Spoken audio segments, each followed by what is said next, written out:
So I wanted to say something about the one state, two states.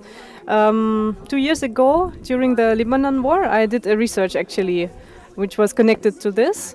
I'm a psychologist, so I was interested in dialogue sessions, but also in how do Palestinians and Israelis envision their future. And I asked them the question of the one-state solution. At that time, it wasn't acceptable at all. Now it changed a little bit, but at that time, it wasn't acceptable for both societies, even for the Palestinian society. So I asked them the question, imagine the scenario that in a couple of years the situation becomes too bad that the UN or whatever international body says the country will be united and you have to make new laws, you will call it Olive Land, and you have to make a new constitution and all of this. And I asked them the question, how would you feel about that? How would it impact your life? And would you fight against it or not?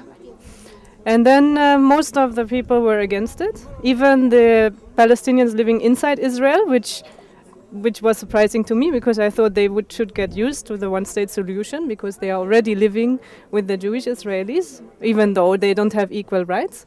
But they were against it, and they said, yeah, we are also so much different from the Palestinians actually living in the Palestinian territories. We want to stay in Israel, but we want to gain our rights there. Like they want to have a one-state solution, but not with the Palestinians, only with the Jewish Israelis. This was very interesting for me. But there were also some people from both sides that agreed to the solution. Now, what I discovered actually, and this is maybe the most interesting thing for our conversation here, is that once you talk about the one-state solution, people do not have really creative ideas about it. They think of one state and we have to be neighbors, like we have to live 5 meters from each other, but there are many, many different solutions to a one state. Like it can be a confederation, it can be a federation, it can be like Switzerland or Belgium or whatever.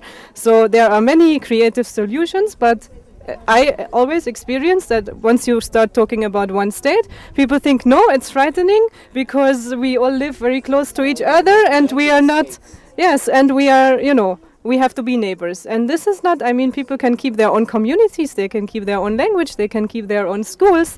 So I just want to throw it into the discussion if you or anyone has some creative solutions.